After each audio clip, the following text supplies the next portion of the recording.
last year was my lowest year. Rock bottom. It took me 6 months to get over that. That was, hindi naman siya clinically diagnosed, but that was depression at its finest. That was depression. Ang galing nga, hindi lang halata eh. But you know why before kasi hindi ko siya kayang pag-usapan. Kasi hirap ako eh. Ayokong magpakita ng weakness. Hindi raw niya inakala na ang kanyang pagiging overgenerous nagdulot ng maraming tanong sa sarili. Inuuna ko muna lahat ng tao bago sarili ko. But last year, medyo, I think that was my breaking point. Kasi minsan, di ba tayo, we always go out of our way to help other people. Tulong, bigay. Ang nangyari sa akin, paglingon ko dun sa timba ko, wala na palang natira sa akin. And then that broke me to 1,000,000 pieces.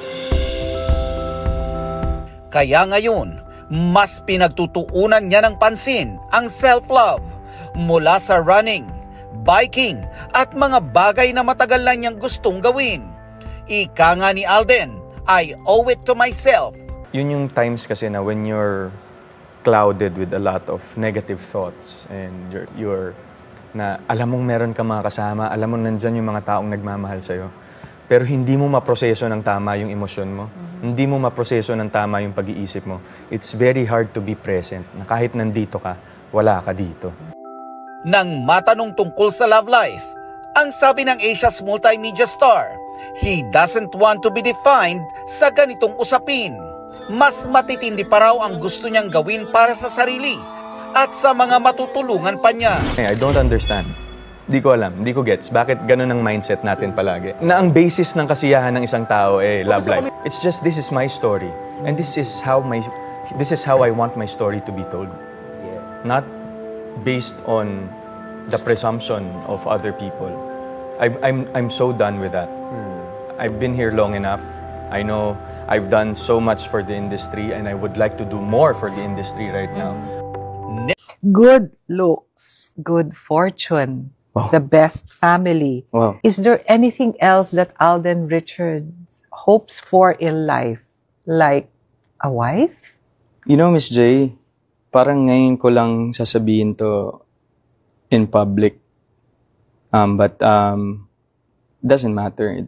It's actually quite the reality. Sometimes not sometimes, most of the time sa buhay ko when it comes to love, if I look for it and yung hindi siya swabe na pinipilit ko siya, sometimes hindi yun yung nangyayari.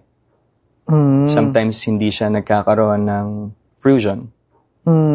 So one thing I've learned from experience is on and off cam with love is you just sit back and wait for it. That's true. Sit back and wait for it. Sasabihin ng iba, ay hindi, dapat hanapin mo kasi paano dadating, ganyan. It will look for you. It will look for you guys, trust me. I know and I respect that our culture here in the Philippines is centralized with love teams and love, and everyone is so interested to know someone else's love life. Yeah. But I'm not hiding anything. You're single? I am. Okay. Very. So the line forms to the left. Everybody? Okay, my left. Yeah. All right. Yeah, but yun po, parang, tagal ko na eh. I've been here 15 years. I've come to a point in my life where I decided I'll just wait for it. Doesn't matter if someone else say, ang tanda ko na, and at this age, you should be having your own family. But ako, hindi ako nakukulong sa concept that happiness, your happiness is determined by the love of your life, which is your wife. I'm enclosed with the concept of my happiness revolves around life itself. I just want life to surprise me more. Yeah. That's what keeps me going, Ms. J.